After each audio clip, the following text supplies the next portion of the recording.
자, 오늘 7급 지방직 기출 같이 한번 보도록 할게요. 여러분 이제 뭐 모든 시험 영역에서 확고히 굳어진 견고하게 굳어진 출제 경향성이라고 하면 결국에는 자, 헌법 조문이 중요하다. 그러니까 과거에는 뭐 부속 법령 같은 미시적인 법령에서 떨어뜨리기 위해서 단순 암기를 요구하는 문제를 출제했다면 이제는 헌법 판례를 통해서 그 헌법 조문에 대한 해석이 매우 중요한 포인트들, 자 그걸 중심으로 해서 출제가 된다라는 거죠. 그 다음에 이제 두 번째는 헌재 판례예요. 그렇죠? 헌재 결정. 자, 이 헌재 결정을 중심으로 해서 문제 출제가 된다. 이 두 개만 아주 확고하게, 견고하게 이 선택과 집중을 하는 거죠. 그러면 설사 만약에 부속법령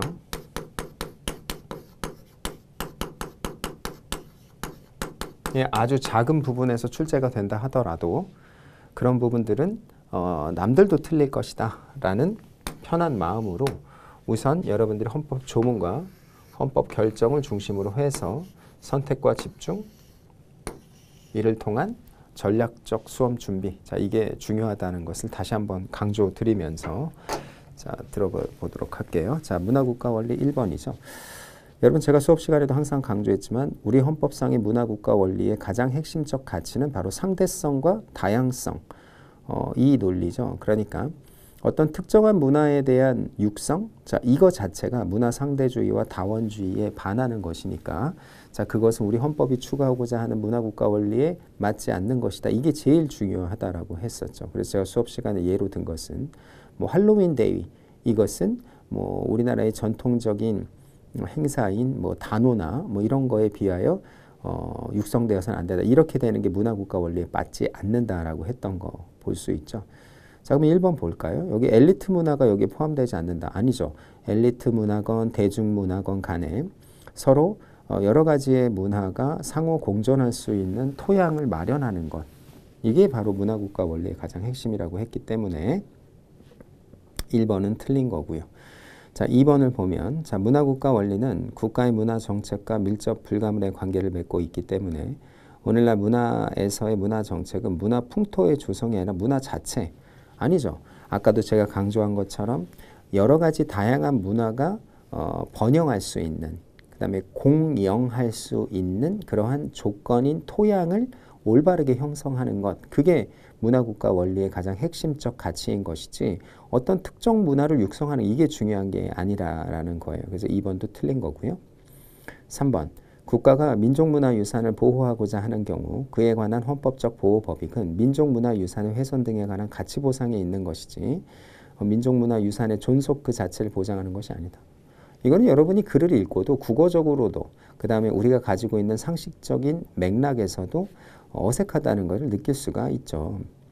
여러분 국가가 그러면 민족문화유산과 관련한 훼손 등에 대해서 가치 보상을 하는 게 중요한 건가? 이거는 전체적인 민족문화의 유산이라는 존속, 그 다음에 그것에 대한 보장, 이거에 따른 후속적인 어떠한 조치의 일환 중에 하나인 것이지 민족문화의 유산 존속 이게 제일 중요한 거고 그 다음에 가치 보상 그거는 민족문화보산의 문화유산 존속과 관련된 후속 조치의 일환이다라는 것은 국어적으로도 여러분이 충분히 느낄 수가 있어요. 그럼 답은 4번일 수밖에 없네요.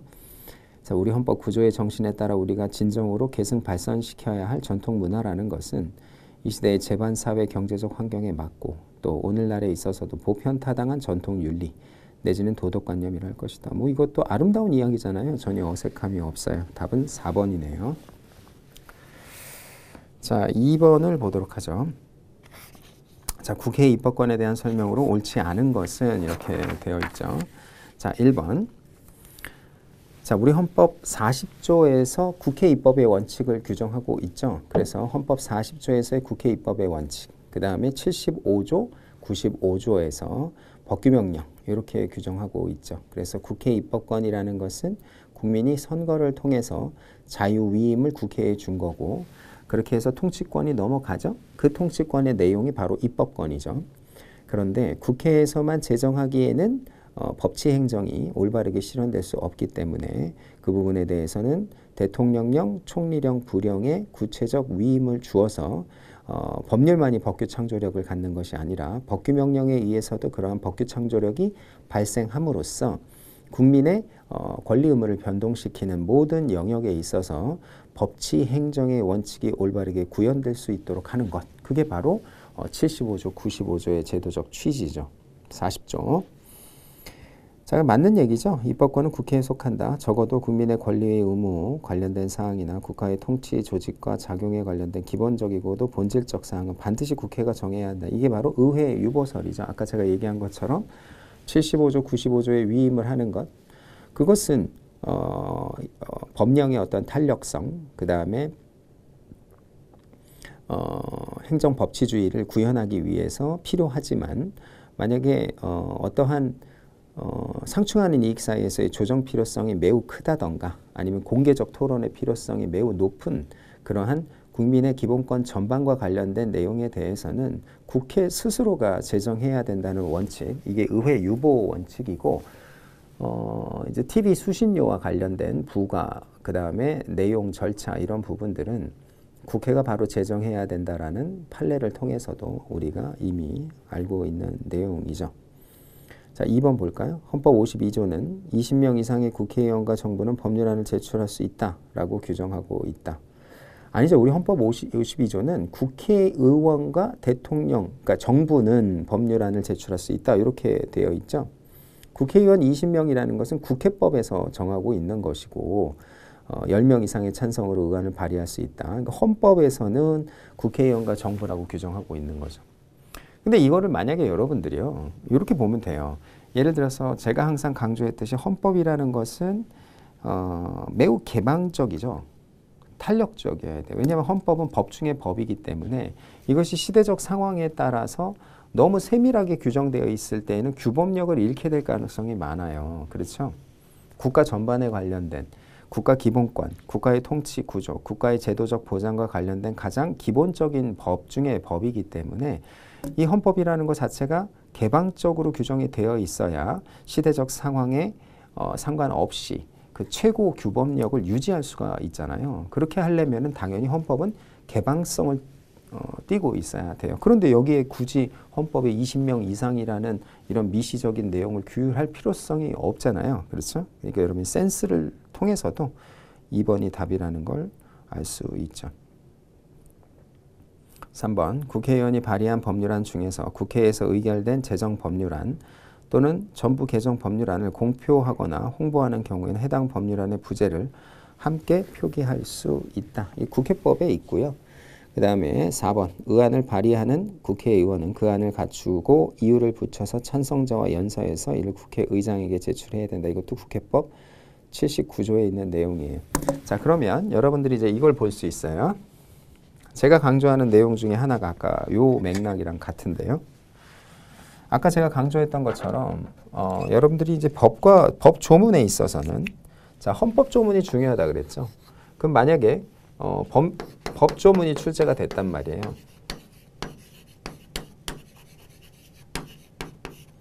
근데 그 법 조문 중에 뭐 헌법 조문이 출제될 수도 있고, 그럼 지금과 같은 국회법, 즉 부속 법령, 헌법의 또 다른 법원인 부속 법령이라고 할 수 있죠. 이게 부속 법령.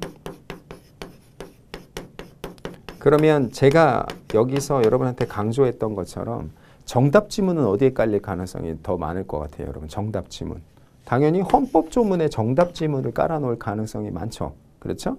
그러니까 여러분들이 이런 상황에서도 국회법의 세부적인 이러한 내용들에 대해서 내가 올바르게 암기가 되어 있지 않다 하더라도 헌법 조문만 여러분들이 정확하게 파악하고 이해하고 있다면 이 문제에서 답을 고르는 데 있어서는 어려움이 없는 거예요. 자, 이것도 수험적인 요령이니까 여러분들 잘 기억을 하시고 3번을 보면 자, 국회의 의사 절차하고 입법 절차에 대한 설명으로 옳지 않은 것은 이렇게 되어 있어요. 자, 1번. 자, 국회의원을 여러분 선출할 때에는 국회의원한테 기속하여 위임하는 게 아니죠. 자유위임의 법리예요. 그게 엘리트 정치의 근본이죠. 자유위임 원칙은 헌법이 추구하는 가치를 보장하고 실현하기 위한 통치구조의 구성 원리 중 하나이기 때문에 다른 헌법적 이익에 언제나 우선하는 것은 아니고 국회의 기능 수행을 위해서 필요한 범위 내에서 제한될 수 있죠. 즉 자유위임의 원칙이라는 것 자체가 절대적 원칙이 아니에요. 그래서 기본적으로 정당제 의회주의잖아요. 정치를 근간으로 하는 정당제 의회주의를 표방하는 우리 헌법 내에서는 국회의원이 정당에 기속되는 부분도 우리는 자연스러운 헌법적 현상이에요. 그렇기 때문에 국회의원이 어떠한 이슈와 관련해서는 정당에 기속되느냐, 어떠한 이슈와 관련해서는 자유위임의 원칙에 따라서 국민의 뜻에 따라야 되냐, 이것은 결국에는 국회의원의 재량적 범위 내에서 탄력적으로 이루어져야 되는 거죠. 자유위임의 원칙이 있으니까 넌 정당 말 개무시하고 네 맘대로 해도 이렇게 해서는 안 된다라는 거예요. 그것이 상호 조정과 균형의 포인트를 유지해야지만 헌법적 전체적인 질서 유지가 이루어질 수 있다라는 거죠. 2번.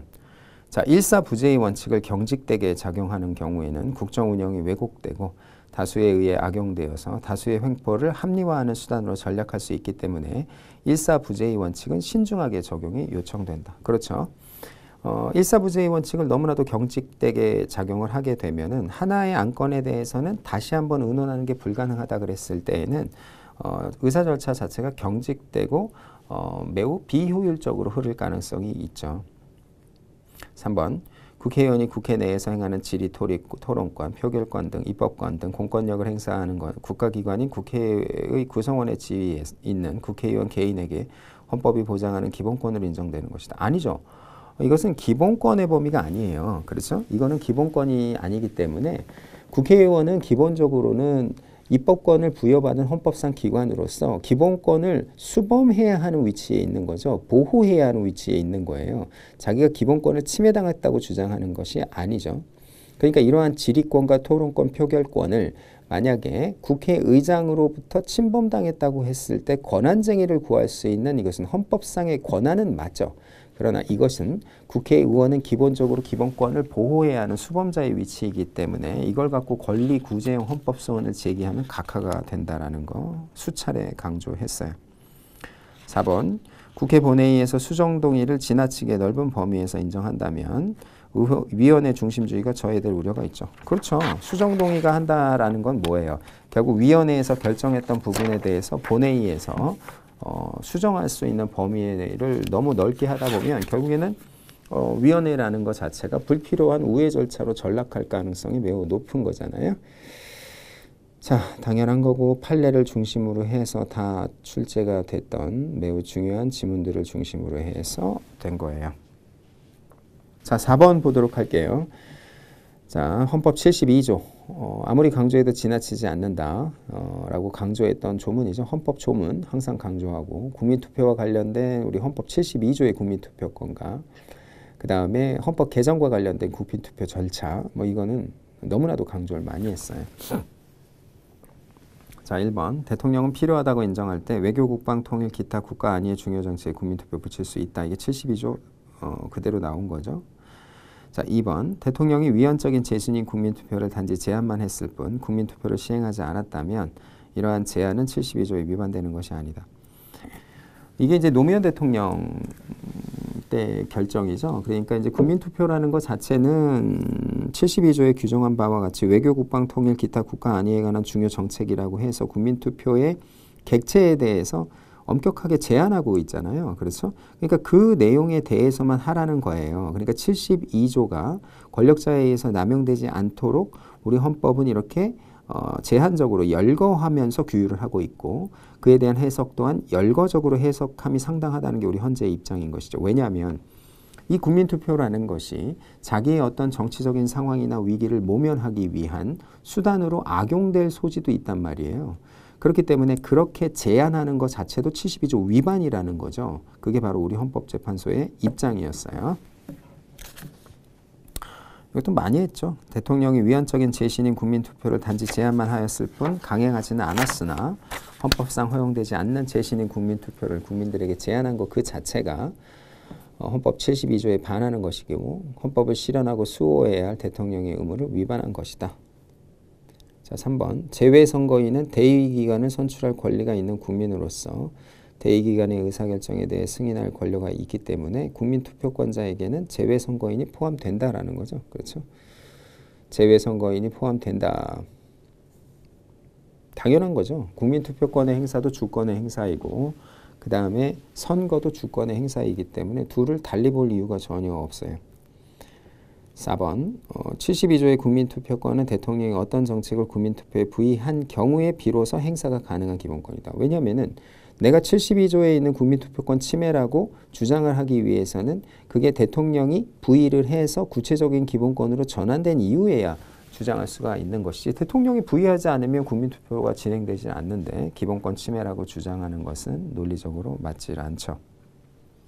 자, 5번 인간으로서의 존엄과 가치와 행복 추구권에 대한 설명으로 옳지 않은 것은 이렇게 돼 있어요. 자, 1번 정당한 사유 없는 예비군 훈련 불참을 형사처벌하는 예비군법 중 제6조 제1항에 따른 훈련을 정당한 사유 없이 받지 아니한 사람에 대한 부분은 청구인의 일반적 행동 자유권을 침해하지. 이건 결론이 합헌이었죠. 그렇죠? 그래서 합헌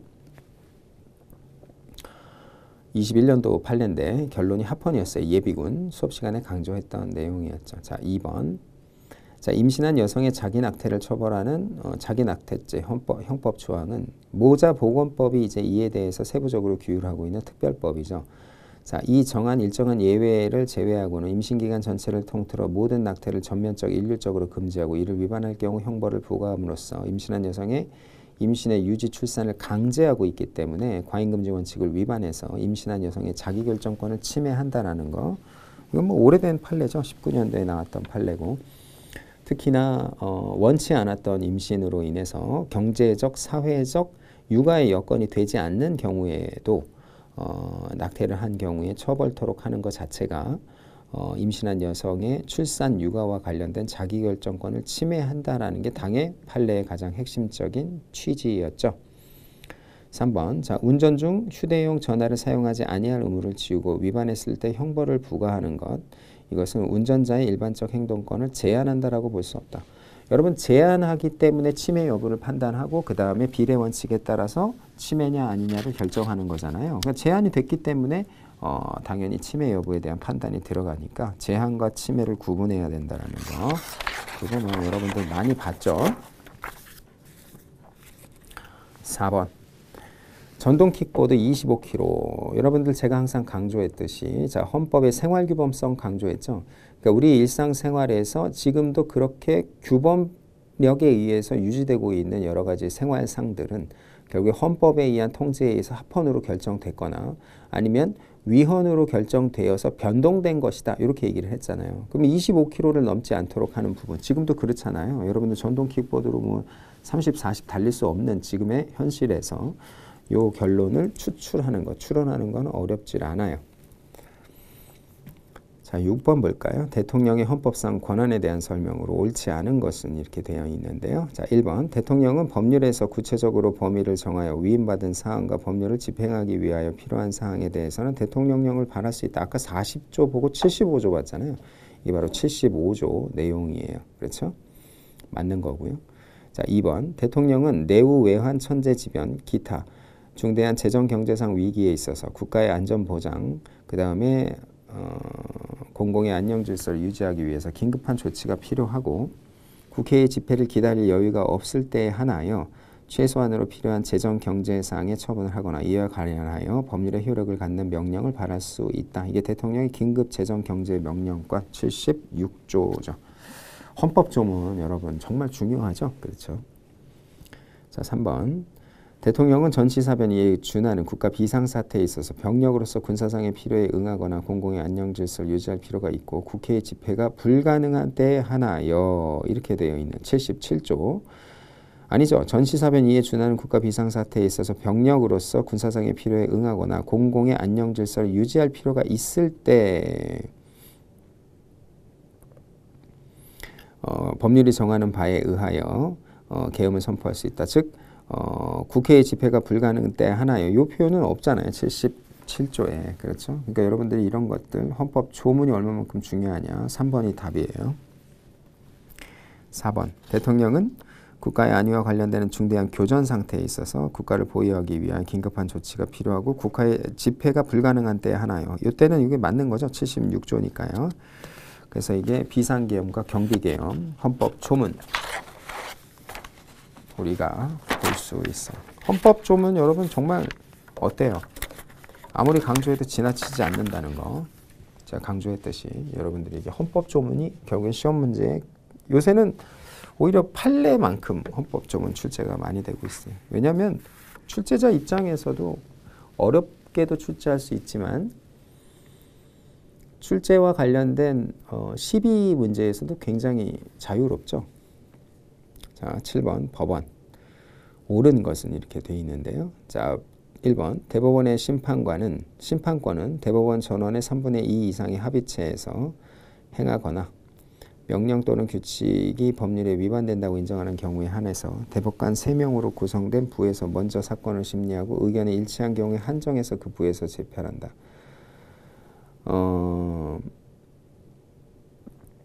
우리가 법원조직법 7조를 보면 이렇게 돼 있어요. 명령 또는 규칙이 법률에 위반한다고 인정되는 경우, 명령 또는 규칙이 헌법에 위반된다고 인정하는 경우, 이 두 가지를 다 서시하고 있죠. 근데 명령 또는 규칙이 법률에 위반된다고 인정하는 경우에 한해서 이게 잘못된 거죠. 그럼 이거는 과연 법원조직법이라는 헌법 부속법령의 문제이냐? 아니에요. 여러분들 요걸 기억하면 돼요. 자, 우리가 헌법 여러분들이 107조 2항을 보면 자, 명령 또는 규칙이 위헌, 위법, 여부 판단은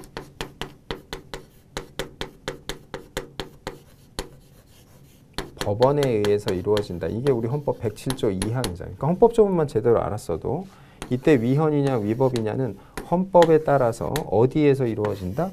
법원에서 이루어진다는 걸 알 수 있잖아요. 그러면 요 조문만 여러분들이 잘 기억했어도 법원조직법 제대로 몰라도 1번은 풀 수 있잖아요. 틀린 거죠. 그렇죠? 자, 2번 고등법원, 특허법원, 지방법원, 가정법원, 행정법원 및 군사법원과 대법원 규칙으로 정하는 지원의 사법행정에 관한 자문기관으로 판사로 구성된 판사회의를 두며 판사회의의 조직과 운영에 필요한 사항은 법원 조직법으로 정한다. 이렇게 돼 있는데 여러분 여기에 뭐가 빠져야 돼요? 군사법원은 빠져야죠. 군사법원이라는 것은 지금 1심만 군사법원으로 돼 있고 2심과 3심은 고등법원, 그 다음에 대법원 이렇게 민간의 관할로 돼 있단 말이에요. 근데 이제 사법행정은 결국에는 군사법원 같은 경우에 사법행정은 결국 국방부 장관 산하에 있는 기관 중에 하나이기 때문에 국방부에서 이루어지는 거죠. 그러니까 여기 들어갈 리가 없죠. 그렇죠? 그래서 법원조직법상의 문제인데 이게 좀 까다로울 수 있죠, 여러분. 그 다음에 또 여기서 틀린 부분은 뭘까요? 이게 필요한 사항은 법원조직법으로 정하는 게 아니라 대법원 규칙으로 정하도록 되어 있어요. 이게 좀 까다로울 수 있죠. 자, 3번. 자, 대법원에 두는 양형위원회는 위원장 1명을 포함한 14명의 위원으로 구성하되 위원장이 아닌 위원 중 1명은 상임위원으로 한다. 위원장 1명을 포함한 13명의 위원으로 구성되어 있죠. 그래서 양형위원회 요거는 좀 강조를 많이 했었죠. 중요하다고 했었고 3번이 이것도 틀린 지문이죠. 그렇죠? 1명을 포함한 13명의 위원으로 구성되어 있다라는 거. 자, 근데 여러분들이 뭐 아무리 여기에 법원조직법이 좀 어렵게 출제가 됐다 하더라도 헌법 조문만 제대로 알면 다 풀 수 있다 그랬죠. 4번 보세요. 대법원장과 대법관이 아닌 법관은 대법관 회의의 동의를 얻어 대법원장이 임명한다. 헌법 104조를 보면 대법원장은 국회의 동의를 얻어 대통령이 임명하고 대법관은 대법원장의 제청으로 국회의 동의를 얻어 대통령이 임명하죠. 그렇죠? 그 다음에 대법원장과 대법관이 아닌 법관은 대법관 회의의 동의를 얻어 대법원장이 임명한다. 그러니까 4번이 맞는 지문이잖아요. 그러니까 제가 아까 강조했듯이 여기도 똑같네요. 자, 법조문이 출제가 됐을 때 헌법조문과 여기서는 또 이제 법원조직법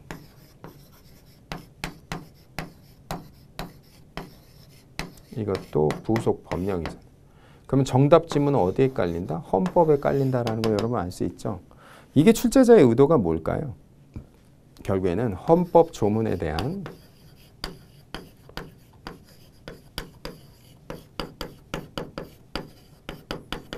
정확한 인식,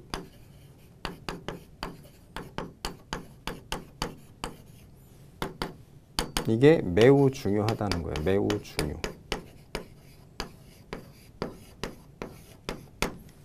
자, 출제자의 의도와 출제자의 메시지는 그렇게 깔려 있다라는 거죠. 그렇죠?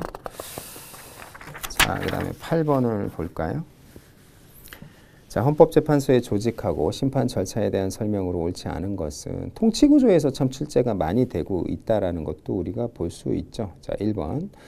여러분, 헌법재판소법은 기본적으로 우리가 헌법 부속 법령 중에서 가장 중요한 법령인 거는 여러분 잘 알고 있고, 그 다음에 자, 1번 볼까요? 헌법재판소의 전원재판부는 재판관 7명 이상의 출석으로 사건을 심리하며 탄핵의 심판, 정당해산 심판, 권한쟁의 심판은 구두변론에 의한다. 헌법재판소법 23조와 30조의 내용으로 맞는 지문이죠. 2번. 헌법재판소 전원재판부는 종국 심리에 관여한 재판관 과반수의 찬성으로 사건에 관한 결정을 한다. 그 다음에 다만 법률의 위헌 결정과 탄핵 결정, 정당 해산 결정, 헌법 소원 인용 결정을 하는 경우와 종전의 헌재가 판시한 헌법 또는 법률의 해석 적용에 관한 의견을 변경하는 경우에는 6인 이상의 찬성이 있어야 된다.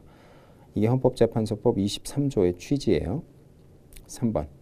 자, 헌법소원 심판에서 대리인의 선임 없이 청구된 경우에 지정재판부는 재판관 전원의 일치된 의견에 의한 결정으로 심판 청구를 각하할 수 있으며 헌법소원 심판 청구 30일이 지날 때까지 각하 결정이 없을 때에는 청구된 헌법소원은 재판부의 심판에 회부되지 않는 것으로 본다. 그런데 사전심사와 관련된 우리 헌재법 72조 3항을 보면은요. 지정재판부는 다음과 그 어느 하나에 해당하는 경우엔 지정재판부 전원의 일치된 의견으로 결정으로 헌법소원의 심판 청구를 각하한다 그랬는데 대리인의 선임 없이 청구된 경우 그렇게 돼 있다라는 거죠. 그 다음에 4항을 보면 헌법소원 심판 청구 후에 30일이 지날 때까지도 각하 결정이 없을 때에는 심판에 회부하는 결정이 있는 것으로 보는 거죠. 그러니까 각하 결정을 때리지 않았으면은 그 청구인 자체는 어떠한 기대 이익을 갖게 될까요? 당연히 아무 문제 없이 그냥 본안에 들어갔나 보다라고 생각을 하지. 아무런 결정이 없으면 그냥 나가리야 뭐 이렇게 하는 거는 국민에게 너무 불친절한 거잖아요. 그러니까 말이 안 되죠. 그래서 3번이 답이고 여러분들이 이거는 뭐 맥락으로도 풀 수 있는데 좀 어렵죠. 헌법재판소법을 올바르게 파악하고 있어야 된다. 4번 헌법재판소의 권한쟁의 심판의 결정은 모든 국가기관과 지방자치단체 기속하는 건 당연하고 국가기관 또는 지방자치단체의 처분을 취소하는 결정은 상대방에 대해서 생긴 효력에 영향을 미치지 않음으로써 법적 안정성을 유지하고자 하는 거죠. 자, 9번 행정부에 대한 설명으로 옳지 않은 것은 이렇게 돼 있어요. 자, 1번 보면 정부의 구성 단위로서 그 권한에 속하는 사항을 집행하는 중앙행정기관을 반드시 국무총리 통할을 받는 행정각부의 형태로 설치하거나 행정각부에 속하는 기관으로 두어야 하는 것이 헌법상 강제되는 것은 아니기 때문에 법률로서 행정각부에 속하지 않는 독립된 형태의 행정기관을 설치하는 것은 헌법상 금지된다라고 할 수 없다. 국가정보원 그렇잖아요. 그렇죠. 국가정보원장 같은 경우도 국무총리의 컨트롤을 전혀 받지 않죠. 2번 국무위원은 국무총리의 제청으로 대통령이 임명하죠. 그 다음에 국무총리와 국회는 국무위원의 해임을 대통령에게 건의할 수 있어요. 3번 자, 국무총리가 특별히 위임하는 사무를 수행하기 위해서 부총리 2명을 두고 부총리는 국무위원으로 보한다. 그래서 경제부총리가 있고 교육부총리가 있잖아요. 4번 대통령이 국회에 파병 동의안을 제출하기 전에 대통령을 보좌하기 위하여 파병 정책을 심의 의결한 국무회의 의결은 국가기관의 내부적 의사결정 행위에 해당하지만 국민에 대하여 직접적인 법률 효과를 발생할 수 있기 때문에 공권력의 행사. 여러분 공권력의 행사라는 것은 기본적으로 국민의 기본권의 직접적인 변동을 초래해야 돼요. 항고소송의 대상이 되는 처분하고 동일한 법리인데 이거는 행정청 내부의 의사결정에 불과하기 때문에 이것이 직접적으로 기본권의 변동을 초래하지 않죠. 그렇기 때문에 이것은 항고소송 대상이 되는 처분에 해당될 수도 없을 뿐더러 헌법 소원의 대상이 되는 공권력의 행사에도 해당되지 않는다라는 걸 우리가 알 수 있어요. 자, 10번 문제 볼까요? 자, 선거제도에 대한 설명으로 옳지 않은 것은 이렇게 되어 있죠. 자, 기억번 볼까요? 지역구 국회의원 선거 예비 후보자가 정당의 공천 심사에서 탈락한 후에 후보자 등록을 하지 않은 경우를 기탁금에 반환 사유로 규정하지 않은 것, 이게 예비 후보자의 재산권을 침해한다. 이게 이제 18년도 헌재 결정이죠. 그래서 예비 후보자의 경우에도 공천 심사에서 탈락한 후에 후보자 등록을 하지 않은 경우에는 기탁금을 반환받지 못하도록 하는 것은 후보자의 난립방지라는 기탁금 본래 취지하고는 상관없는 거잖아요. 그렇죠? 그렇기 때문에 이거는 맞는 지문이에요. 2번. 자, 예비 후보자. 우리가 선거 비용을 후보자가 부담한다 하더라도 그것이 지나치게 다액이어서 선거 공영제의 취지에 반하는 정도에 이른다라고 볼 수는 없고, 그렇죠? 그렇기 때문에 예비 후보자에 대해서도 지금 기탁금 제도를 운영하고 있는 거고, 그 다음에 예비 후보자의 선거 비용을 보전해 줄 경우에 선거가 조기에 과열되어 악용될 수가 있기 때문에 지역구 국회의원 선거에서 예비 후보자의 선거 비용을 보전 대상에서 제외하도록 하고 있는 것, 이건 선거운동의 자유를 침해하지 않는다. 요게 이것도 18년 판례죠. 결론만 알면 되겠어요. 자, 그 다음에 디귿 보면 부재자 투표 시간은 오전 10시부터 오후 4시까지로 정하고 있는 거. 요거는 우리가 많이 했죠. 부재자 투표라는 것의 본질이라는 건 기본적으로 직장이라든가 기타 사회생활 때문에 주권을 행사할 수 없는 그러한 상황에 있는 사람들의 주권이 올바르게 발현될 수 있도록, 행사될 수 있도록 하는 선거제도잖아요. 그렇죠? 그러니까 그거에 대한 본래적인 제도적 취지에 비추었을 때 오전 10시부터 오후 4시까지로 하면 내가 출근하기 전에 부재자 투표를 하고 출근해야 되는 사람들한테는 문제가 있는 거죠. 그렇죠? 그렇기 때문에 지금은 지금 공직선거법에 보면 오전 7시인가 그렇게 되어 있죠. 그래서 투표하고 출근한다. 이게 가능하다라고 했던 거예요. 여러분들 수업 시간에 강조 많이 했었죠. 자, 리을번 보면, 자, 신체 장애로 인해서 자신이 기표할 수 없는 선거인에 대해서 투표 보조인이 가족이 아닌 경우 반드시 2인을 동반해서만 투표를 보조하게 할 수 있는 공직선거법 조항은 선거의 공정성을 확보하는 데 치우친 나머지 비밀 선거의 중요성을 간과하고 있기 때문에 과잉금지 원칙에 반해서 선거권을 침해한다. 아니죠. 그러니까 장애인에 대해서는 내가 보조인이 없으면 선거권을 행사할 수 없는 사람한테 그러면 보조인을 두도록 해야지. 그게 비밀, 그 사람이 보면 어떡할 거야. 안 보게 하면 되잖아요. 그렇죠.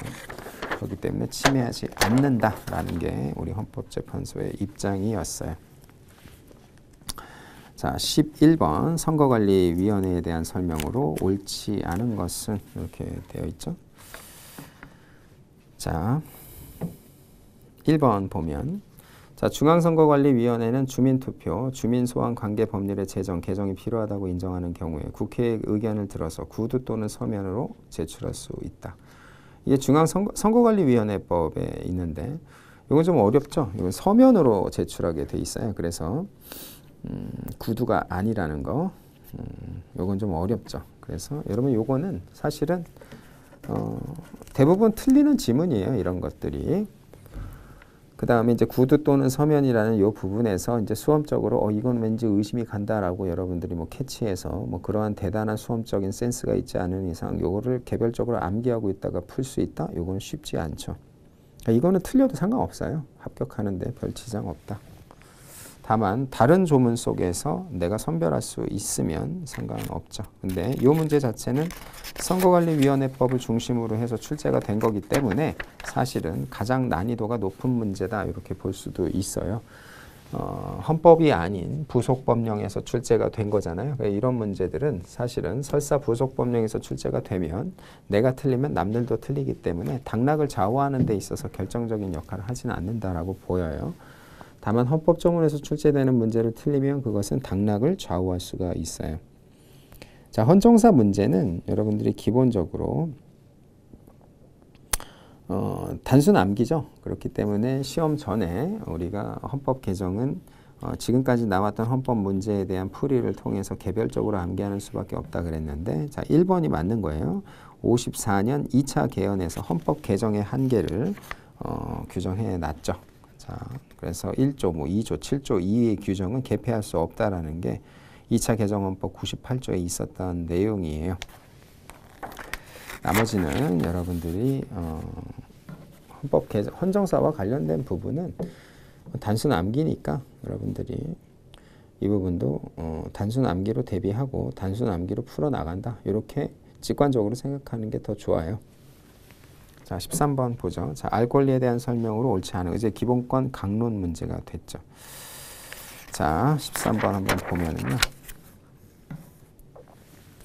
우리가 4번 지문을 볼까요? 자, 공시 대상 정보로서 교원의 교원단체, 노동조합 가입 현황만을 규정할 뿐 개별 교원의 명단은 규정하고 있지 아니한 구 교육 관련 기관의 정보 공개에 관한 특례법 시행령 제3조 1항 별표 15호 아목 중 교원 부분은 과잉금지 원칙을 반해서 학부모의 알 권리를 침해한다. 여러분들이 기본적으로요.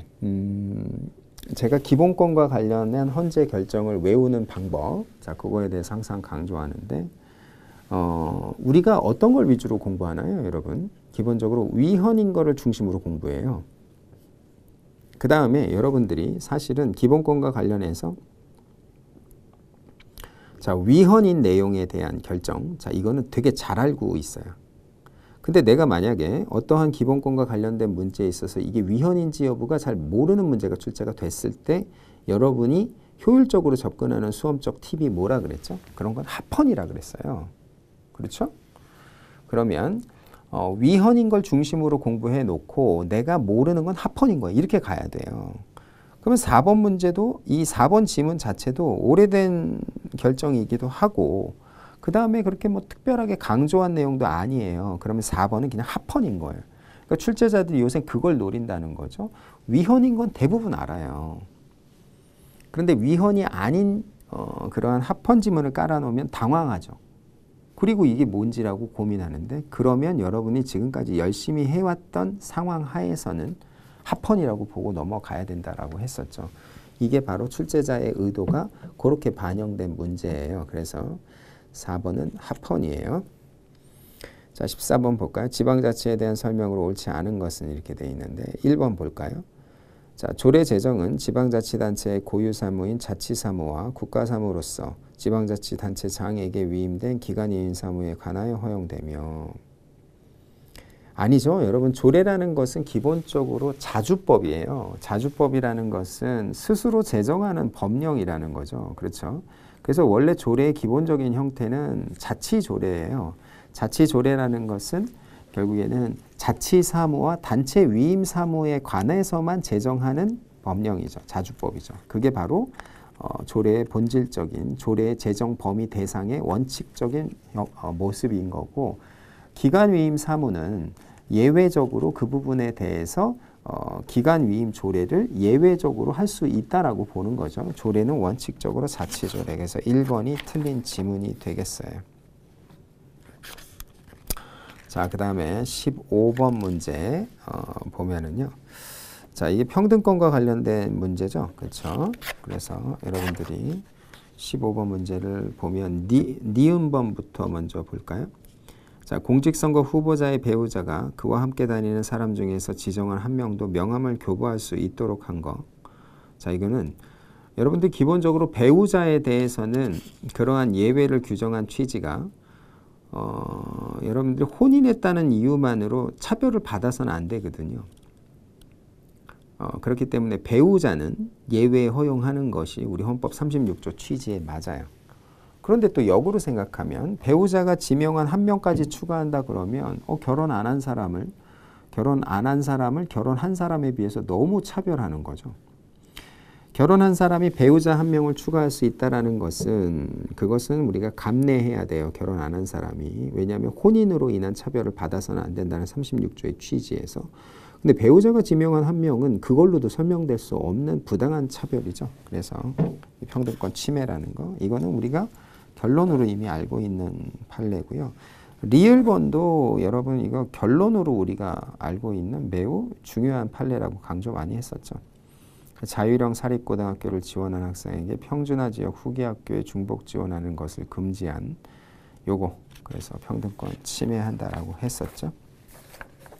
어떤 문제가 있다 그랬죠?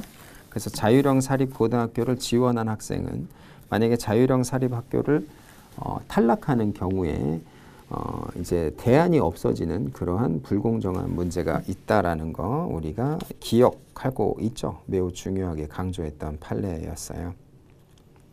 자, 16번 통신의 자유와 관련해서 4번 판례 한번 볼까요? 자, 통신비밀보호법상 국가안전보장을 위한 통신 제한 조치를 하는 경우에 대통령령이 정하는 정보수사기관의 장은 고등법원장의 허가를 받아야 된다. 이게 통비법에 관련된 내용인데 이때는 통비법 7조를 보면 대통령령이 정하는 정보수사기관의 장은 국가안전보장에 상당한 위험이 예상되는 경우에는 통신 제한 조치를 할 수 있다. 이렇게 되어 있죠. 그렇기 때문에 이때는 고등법원장의 허가라는 요건이 필요하지 않아요. 그렇죠?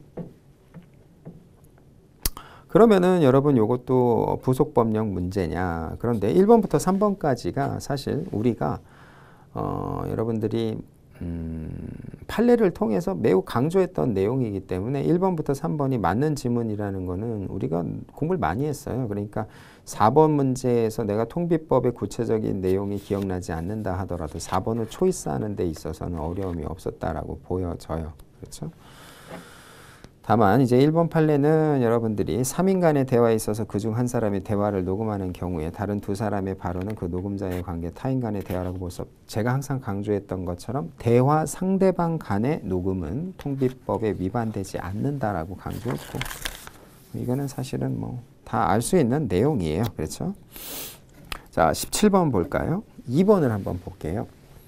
교통, 에너지, 환경세의 과세 물품과 수량을 신고하도록 한 교통에너지 환경세법 제7조 1항은 진술 거부권을 제한하는 것이다. 여러분 이게 제한이라는 부분이 문제가 됐을 때 침해로 넘어가는 거죠. 이 진술 거부라는 것은 형사상 불이익한 사실, 자 이걸 강요하는 게 진술 거부의 태양이에요. 태양. 만약에 형사상 불리한 진술을 강요하는 행위 태양에 해당되지 않는다면 그것은 애초에 제한도 아닌 거예요. 그렇죠?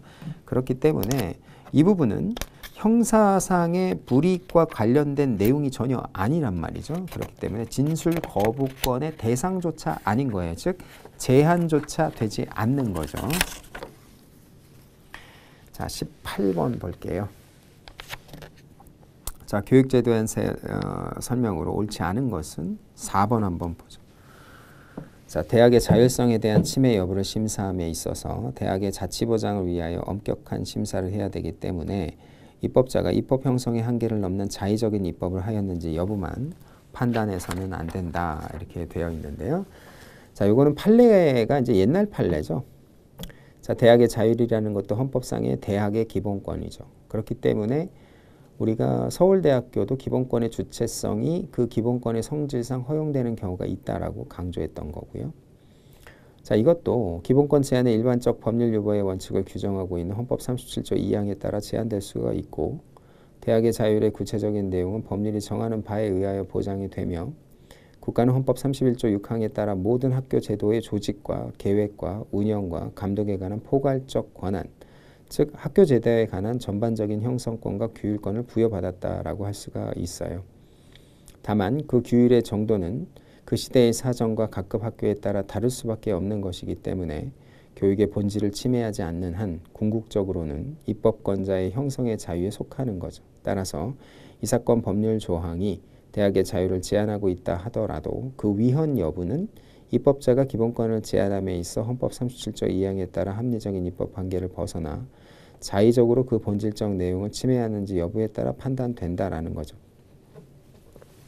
그래서 포괄 위임 입법 금지 원칙 등 그것이 심사 기준이 될 것이다 라는 거죠. 자, 기본적으로 모든 기본권은 우리 헌법 37조 2항 비례 원칙에 따라 적용된다라는 원칙을 다시 한번 설명하고 있는 거죠. 그래서 입법 형성의 한계를 넘었느냐? 요거는 모든 기본권에 다 적용되는 거예요. 그렇죠? 그렇기 때문에 틀린 지문이죠. 자, 19번 거주 이전의 자유에 대한 설명으로 옳지 않은 것은. 자, 3번 한번 볼까요? 이거는 여러분